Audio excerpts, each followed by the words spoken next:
Jackie.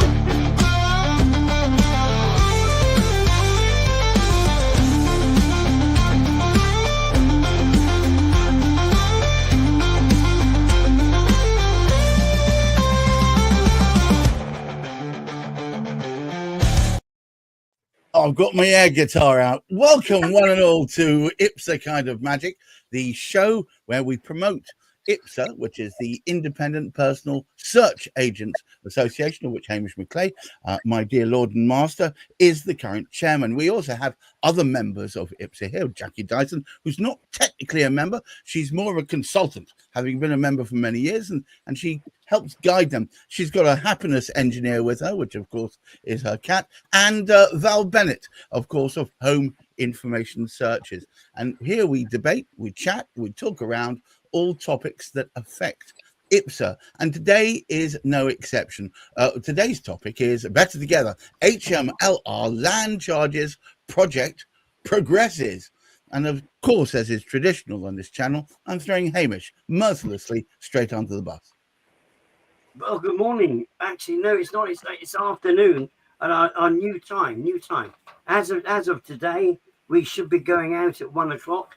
It would have been 1 o'clock today if the electricity had been running to my office. No, I had to restart the whole thing. Back to the dark ages. But we're warming up. We're warming up as we speak.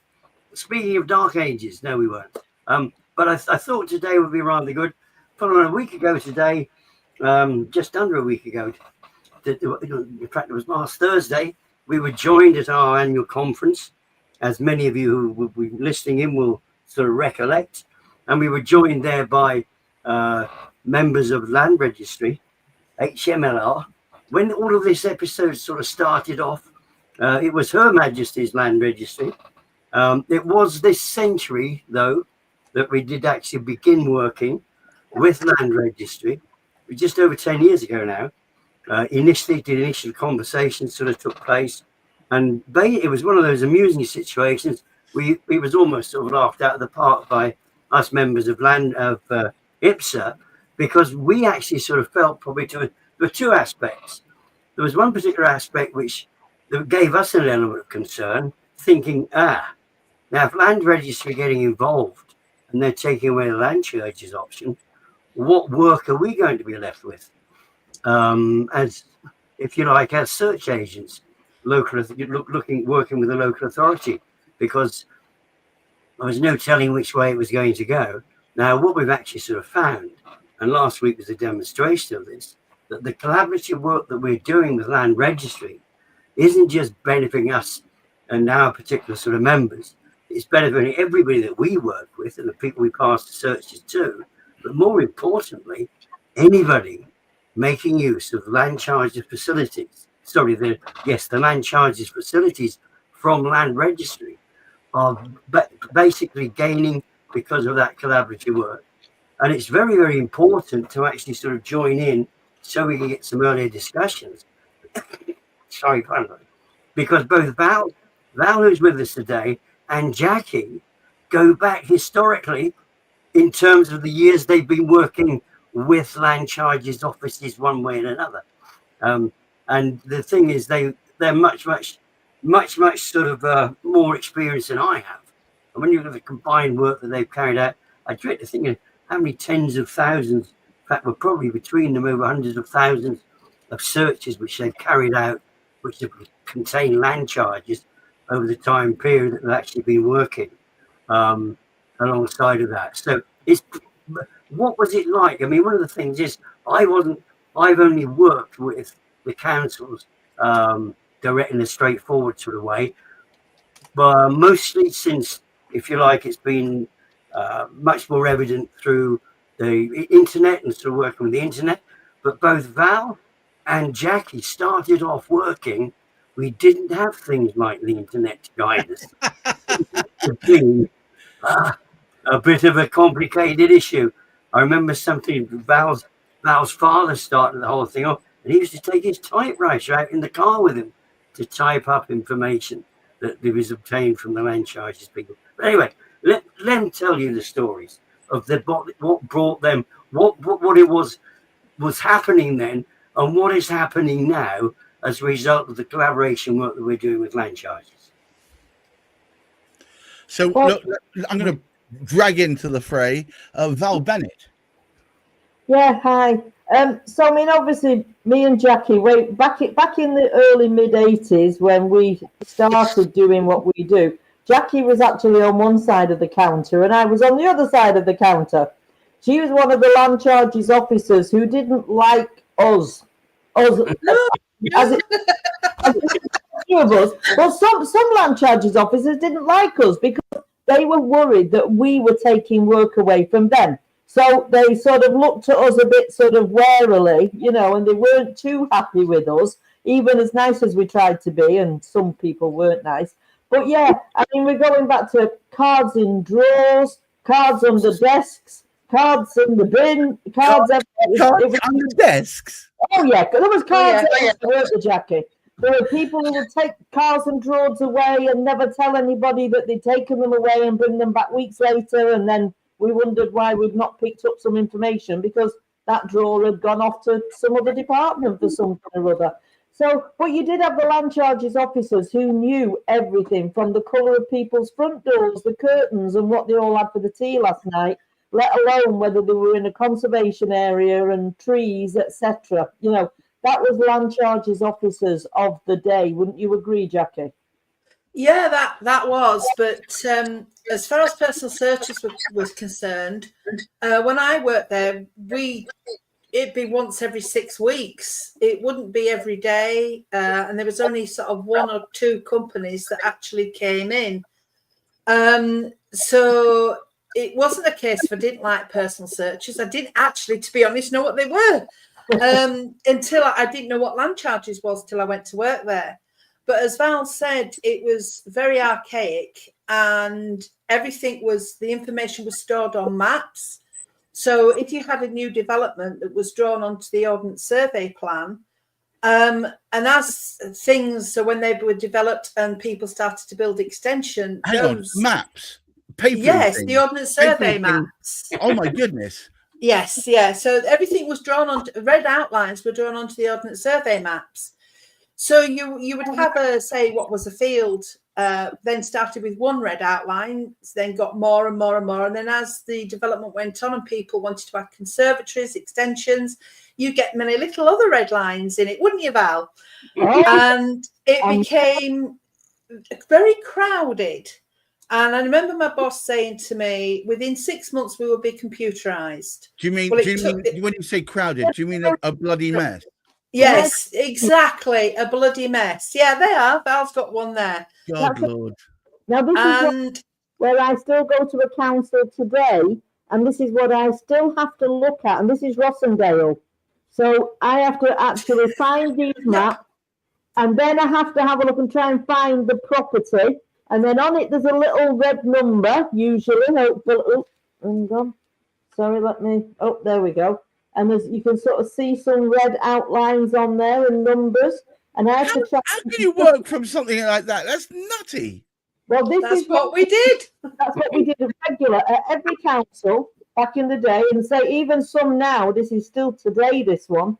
So yeah, I mean the likes of Manchester, they were in big drawers, and you'd pull out all these big OS maps and put them on the table, along with maybe a couple of other people when it got really busy. So you were all looking at the OS sheets. Then you had to find your house. Then you had to get your magnifying glass out and find the number. Then when you found the number, you went to the drawer with the cards to try and find the correlating number. And then that would tell you what that planning or whatever it was that relates to that property. Oh, my God.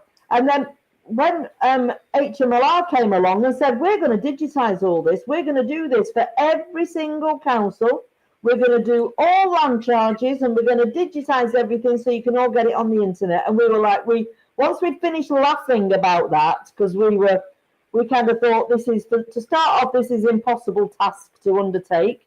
And you've got the land HMLR, we could do it, don't worry about it, it'll be done in 3 years, it'll be done in 5 years. No, it's easy. We know what we're doing. And I think if from the beginning, I mean, hindsight is a wonderful thing, but I think when they admit now that if they'd listened to us a little bit more at the beginning, it potentially would have saved them a year or two, probably.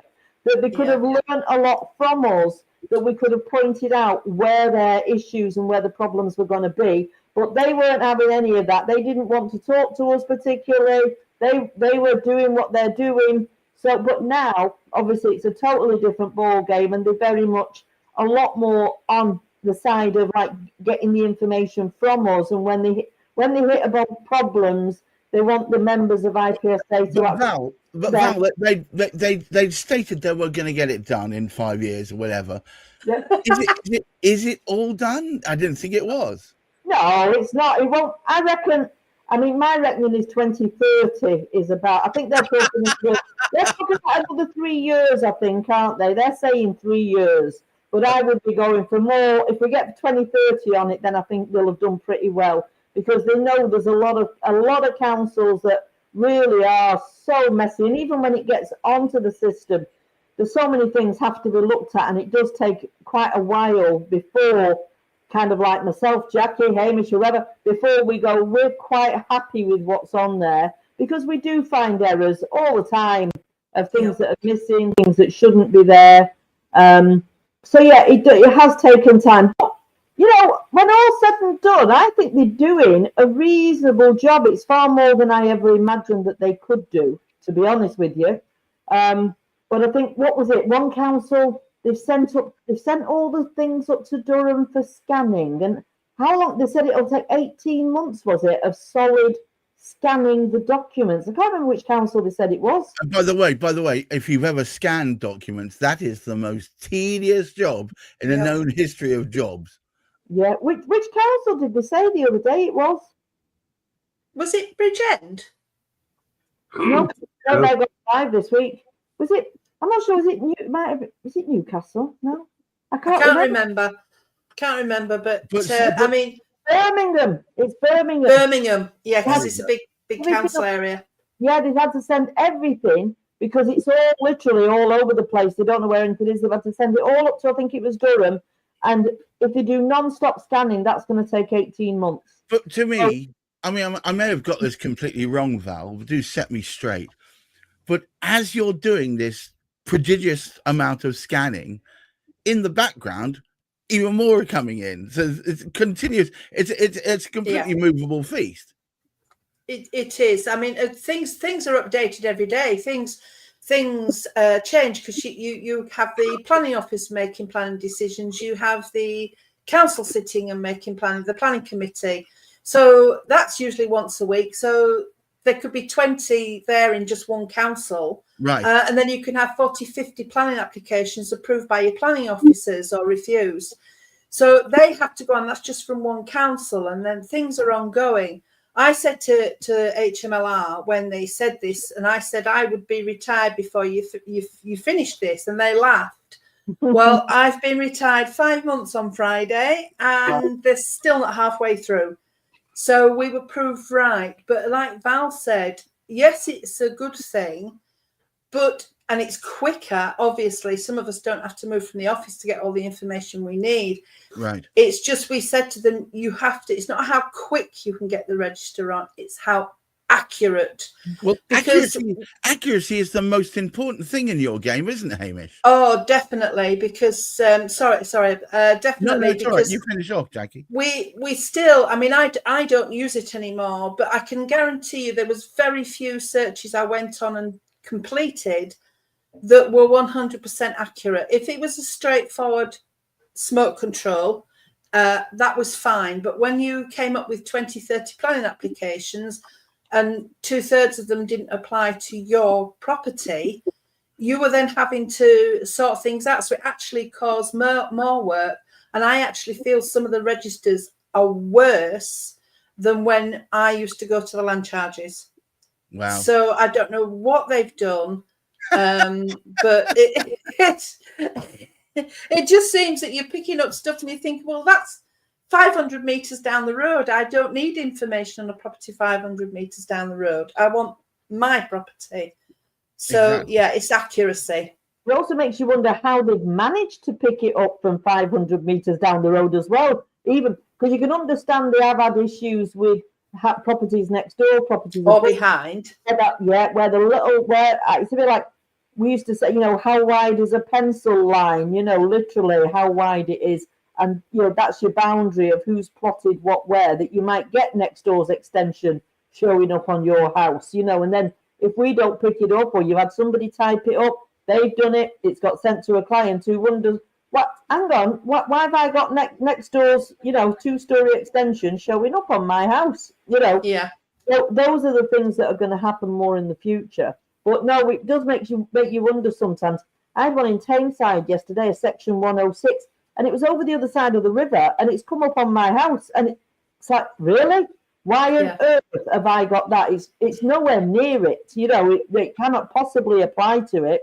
But some of those things do happen, and so you do it in a way. It saves us time having to go out in the car and the legwork of going to the councils to do and parking tickets, etc. But you're doing the same amount of work, but you're just doing it sitting at your desk. You're doing a lot more sort of investigative work to make sure that that you're producing the right reports. Hamish, would you care to summarize where we are at? Because I believe what we're saying is, although there have been miraculous changes that, let's face it, both the ladies here couldn't believe would actually end up being anywhere, but have got somewhere. I mean, not quite to the destination. So it's the Ryanair version of getting to a destination. I remember once being at a conference, and the comedian said that if you fly by Ryanair and you want to go to Stuttgart, and he was going like this, and then he turned around and said, you fly there first, and then there. And it's a bit like that. We're almost on the right route, but not quite there yet. Hamish, would you take us home? Well, it's a good starting point. And what we actually sort of want to do a little further on down the road, we've got some interesting things coming about. Mahesh will be able to join us because he's working in Wales, and there's one of the historic sort of councils there which were presenting sort of challenges, were very antiquated. But what we wanted to actually do, and I think was great, having the, if you like, the looking through the sort of the rear view mirror of what had actually gone on previously. Because what we did find, as Val said, as time went on, our confidence, because Land Registry kept turning up and supporting us and came to meet with us at each and every conference that we actually sort of have, they will come to us. And our relationship with them evolved, and it's grown to the extent that they will now listen to when Val speaks, and they know Val is speaking from an experienced past, particularly when Jackie would speak to them, which she doesn't have to do now. However, she can speak to the rest of us. She offers guidance to us. But the great thing is they are listening to feedback. And only yesterday they were asking for more connections with us so they could actually get people looking into what was going on to give them feedback. So what was taking an age to get changed previously, and it's taken time for them to recognize. I think the challenge is, in many respects, of course, we've got some of the worst, some of the, if you like, historically lacking in terms of their sort of update performance. I mean, I tried to do something in Northumberland a couple of weeks back, and I could how antiquated they are. However, it's the work with, and what we found out last week, we were speaking to people who we're collaborating with, and Land Registry are great collaborators now. What we found, and moving forward, it's very, very helpful from our perspective, because IPSA members have knowledge and experience working with the councils. So when it comes to that switch over, it's much, much easier for us to take that information on, for us to refine that information, to pass it on to our clients. Now, if somebody's not used to the council and they're doing it from a desktop somewhere, they're not in a position to refine it. We at IPSA, of course, are in that situation, and everything's smooth running. You don't get the challenge that it's going to be coming from a different way, because you will still get the same style of report coming from an IPSA member once that information comes from Land Registry, or it's still with the council. You won't, it's almost a shiftless, you won't know the difference, any difference at all. However, if you... All I was going to say to wrap up is, I want to mention WikiWam. We are, Hamish I mean, I think it's important to mention it, Jackie. We work very much on LinkedIn, and within other environments like that, you find there's always an imperative driven by some sort of algorithm. Thank you for that. That's the end of the tale. Right, and thank you. Yes, I'm here all week. But the point about it is that this is a platform without algorithms, so therefore when we're trying to encourage the property community, both IPSA members and without, to be on there as well, and it might be a really good way of getting information through and getting people to talk to each other. And since Hamish has made a big store on collaboration, which I think is at the very heart of what IPSA is about. You know, I remember I've heard stories of old from Jackie where at the beginning people were thinking, oh, you're trying to trample on my territory. Well, actually what it's turned into is a collaborative enterprise, where more of a cooperative, where people are actually helping each other. If you can help me with an Oxfordshire thing, and I'm being requested for that, then I pass it to you. If you're in the Wirral, I'll pass it to you. You see what I mean? It's a really good enterprise in that way. So all of you watching, please watch out. There's lots of really good and cool changes coming on the way. We're going to have well, I was going to say a new channel. It's not really new, is it, Hamish? An old channel revitalized. Property Matters will be coming to life once more, and dare I say it, there will be healthcare and support and all sorts of things coming this way. So do watch out. But if you want your property searches done by people who actually give a stuff, then you might want to go. Might want to talk to the people in IPSA, because they will get you the whole truth, the truth, and nothing but the truth, as opposed to part of the truth. Until next time, I thank you all for listening. Try and keep your feet on the ground. Keep reaching for the stars. Use IPSA wherever possible, and look after that mental health. Bye-bye now. Bye.